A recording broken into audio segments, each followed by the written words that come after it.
Friends, आप कैसे हैं? आई होप कि आप अच्छे होंगे।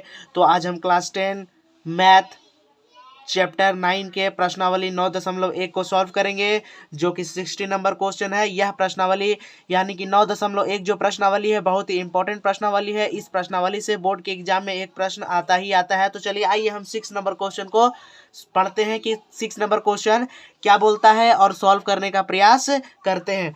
मीनार के आधार से एक सरल रेखा 4 मीटर और 9 मीटर की दूरी पर दो स्थित बिंदुओं से मीनार के शिखर के उन्नयन कोण पूरा कोण है। सिद्ध कीजिए कि मीनार की ऊंचाई 6 मीटर है।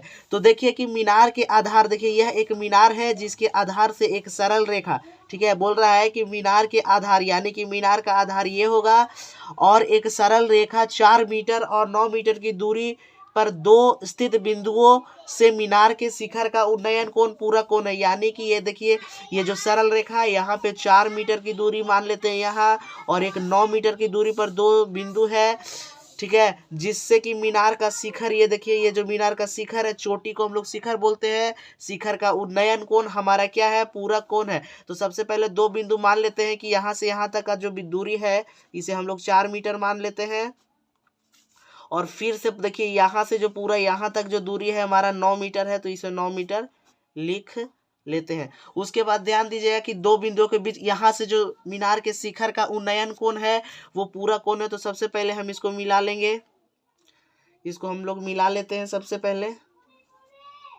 मिलाने के बाद बोलता है कि उन्नयन कोण क्या है? पूरा कोण है, ठीक है।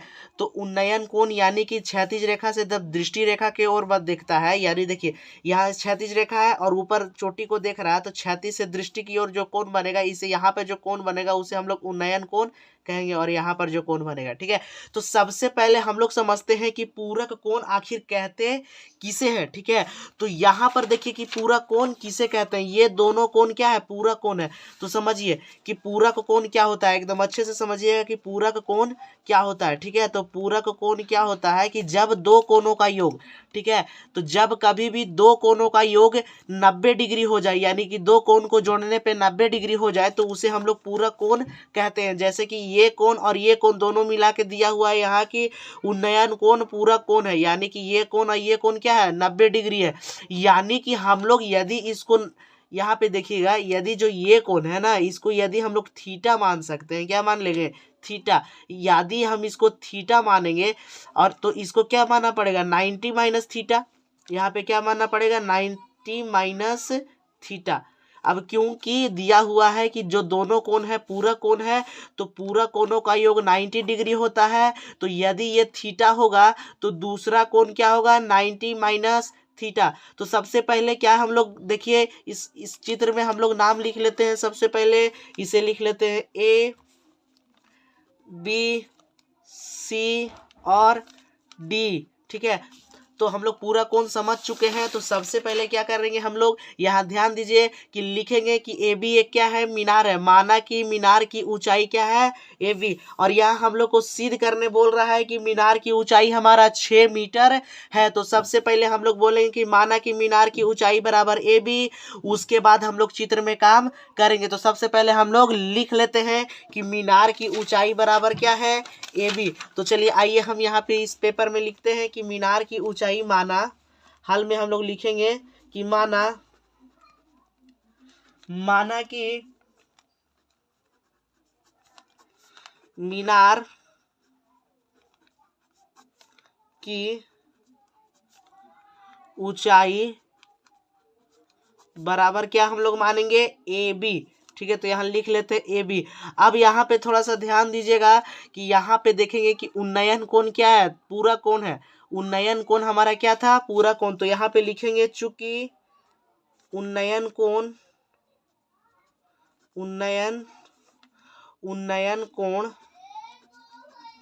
पूरक कोण है, ठीक है, पूरक कोण है। यानी कि यह जो बिंदु दोनों है ना, तो ये दोनों को मिला के, यानी कि इस कोण मिला के पूरा कोण है। तो यदि हम एक को थीटा मानेंगे तो 90 में से माइनस करेंगे तो दूसरा कोण क्या होगा? निकल जाएगा। तो अब यहाँ पे देखेंगे कि चूंकि उन्नयन कोण पूरा कोण दिया हुआ है, तो इसलिए हम लोग क्या माने हैं कि एंगल ए डी बी को थीटा माने हैं। तो लिखेंगे एंगल ए डी बी बराबर थीटा। और फिर से हम लोग इसलिए अब ये वाला एंगल देखिए, यानी कि त्रिभुज ए सी बी में एंगल ए सी बी कितना माने हैं 90 माइनस थीटा, तो बोलेंगे एंगल क्या बोलेंगे ए सी बी बराबर 90 डिग्री माइनस थीटा। ठीक है, तो अब हम लोग इसको सॉल्व करेंगे और हम लोग को सिद्ध करना है कि जो मीनार की ऊंचाई है वो 6 मीटर है। तो देखिए हम लोग सिद्ध कैसे करेंगे। सबसे पहले हम क्या करेंगे कि इस बड़े त्रिभुज में जाएंगे, त्रिभुज ए बी डी में, और कोशिश करेंगे इस मीनार की ऊंचाई को निकालने का। ठीक है, तो सबसे पहले यहाँ ध्यान दीजिए कि सबसे पहले हम इस त्रिभुज में भी काम कर सकते हैं, इस त्रिभुज में। तो सबसे पहले हम बड़े वाले त्रिभुज में काम करते हैं, त्रिभुज ए बी डी में। तो अब यहाँ लिखेंगे कि अब समकोण त्रिभुज ए बी डी में। ठीक है, तो यहाँ पर क्या करेंगे कि देखिए कोण है, तो ये थीटा क्या है, कोण हमारा, तो इसके सामने वाला क्या हो जाएगा हमारा पी, और साथ वाला जो भुजा है हमारा क्या हो जाएगा बी। ठीक है, तो साथ वाला भुजा हमारा हो जाएगा बी। तो यहाँ पे देखिए पी और बी किस त्रिकोणमिति का अनुपात होता है हमारा, पी और बी tan थीटा का होता है और cot थीटा का भी होता है। तो हम लोग tan थीटा भी लगा सकते हैं और cot थीटा। तो चलिए आइए हम लोग क्या लगाते हैं, tan थीटा बराबर p बाई बी। अब देखना है कि मीनार की ऊंचाई p क्या है ए बी। तो हम लोग देखेंगे कि ए बी क्या मीनार का ऊंचाई दिया नहीं, तो ए बी को क्या करेंगे कि ए बी लिखेंगे। तो tan थीटा, तो थीटा का मान तो थीटा ही है, तो यहाँ tan थीटा का tan थीटा ही क्या करेंगे छोड़ देंगे। और p हमारा क्या दिया हुआ है, p किस भुजा को बोल रहे हैं ए बी। अब देखिए कि b यानी बी डी पूरा बड़े वाले था समकोण था, तो b में पूरा भुजा को माने थे, तो बी डी मेरा कितना दिया हुआ है, कितना दिया हुआ है हमारा 9 मीटर। तो सबसे पहले हम लोग लिखेंगे कि b किसको माने थे बी डी को, तो यहाँ लिखेंगे b और डी। अब देखिए कि ए बी हमारा दिया हुआ है नहीं, तो यहाँ पे लिखेंगे कि tan थीटा, थीटा का मान तो थीटा ही है, तो इसको कुछ करने का जरूरत नहीं है। ए बी हमारा दिया हुआ है नहीं। अब बी डी हमारा कितना दिया हुआ है, 2 बिंदु था, तो यहाँ 9 मीटर है, तो इसको लिख लेंगे कि 9। ठीक है, तो अब इसमें हम लोग सॉल्व करेंगे तो भी सॉल्व नहीं होगा, तो इसे हम लोग मानेंगे कि समीकरण 1। ठीक है, इसे समीकरण 1 मान लेंगे। अब क्या करेंगे, इस छोटे वाले समकोण त्रिभुज में चलेंगे। ठीक है, समकोण त्रिभुज ए बी सी में। तो देखिए हम लोग अब पुनः चलेंगे, पुनः समकोण त्रिभुज ए बी सी में। यहाँ ध्यान देना है कि पुनः समकोण त्रिभुज ए बी सी में हम चलेंगे, और फिर से देखिए कोण के सामने वाला को P बोलेंगे, और साथ वाला ये जो बी सी भुजा है उसको हम लोग क्या बोलेंगे B बोलेंगे। ठीक है, तो सबसे पहले हम बोलते हैं यहाँ पे देखिए P और B इसमें भी लगाएंगे, क्योंकि मीनार का ऊंचाई इसमें भी कोशिश करेंगे कि हम निकालने का। तो देखिए P और B tan थीटा में भी आएगा, और हमारा cot थीटा में P और B आ रहा है, तो हम लोग tan थीटा से भी बना सकते हैं और cot थीटा से भी। तो चलिए आइए हम लोग tan थीटा से क्या करते हैं कि इसे बनाते हैं। तो यहाँ लिखेंगे कि tan थीटा बराबर P by B. tan theta बराबर क्या हो जाएगा हमारा P बाई बी। तो अब tan थीटा, यहाँ देखिए थीटा का मान क्या दिया हुआ है हमारा, यहाँ ध्यान दीजिए कि थीटा का मान 90 माइनस थीटा है। तो लिखेंगे कि tan थीटा का मान क्या दिया हुआ है 90 डिग्री माइनस थीटा। थीटा का मान हमारा tan 90 डिग्री माइनस थीटा दिया हुआ है। अब देखिए ए पी भुजा ए बी को बोल रहे हैं, तो यहाँ लिख लेंगे ए बी। अब देखिए कि जो बी भुजा है हम लोग किसको बोल रहे हैं बी सी, छोटे समकोण त्रिभुज में चल रहे थे इसलिए। तो अब यहाँ समझने का जरूरत है कि tan 90 माइनस थीटा क्या होता है। तो tan 90 माइनस थीटा को हम लोग cot थीटा होता है हमारा। ठीक है, हमारा क्या होता है cot थीटा। तो tan 90 डिग्री माइनस थीटा होता है cot थीटा, और ए बी हमारा भुजा नहीं दिया हो तो ए बी को हम ए बी लिखेंगे। और यहाँ देखना है कि बी सी कितना दिया हुआ है 4 मीटर, तो इसको हम लोग समीकरण 2 मान लेंगे, इसे हम लोग समीकरण 2 मान लेंगे। ठीक है, तो अब यहाँ पे ध्यान क्या देना है हम लोग को, यहाँ ध्यान से देखिएगा। अब हम लोगों को समीकरण 1 तथा 2 से लिखेंगे कि समीकरण 1 तथा 2 से क्या करना है कि इस समीकरण में इस समीकरण को गुना करना है। तो देखिए LHS के साथ हम लोग LHS के साथ गुना करेंगे, यानी कि जो लेफ्ट में है उसको लेफ्ट के साथ गुना करेंगे और जो राइट में है उसको राइट के साथ। तो सबसे पहले समीकरण 1 लिख लेते हैं, क्या बोलता है कि tan, ठीक है, tan थीटा को गुना किसके साथ करेंगे, LHS को LHS के साथ इंटू cot थीटा। तो यहाँ लिख लेते हैं cot थीटा। अब बराबर के उस साइड देखिए क्या दिया हुआ है ए बी बाई 9, तो यहाँ लिखेंगे कि ए बी बाई 9। अब देखिए इधर RHS में क्या दिया हुआ है, ए बी इंटू में लिखेंगे ए बी बाई 4। तब अब यहाँ ध्यान दीजिए कि जब हम लोग tan theta into cot theta करते हैं तो हमारा मान क्या आता है, ठीक है। तो जब हम लोग टेन थीटा को इंटू करते हैं कॉट थीटा से तो हमारा मान यहाँ पे देखिए क्या आएगा। जब यहाँ ध्यान देना है कि जब टेन थीटा को ना हम लोग गुना करते हैं कॉट थीटा के साथ ना, तो हमारा क्या आता है, आंसर 1 आता है, ठीक है।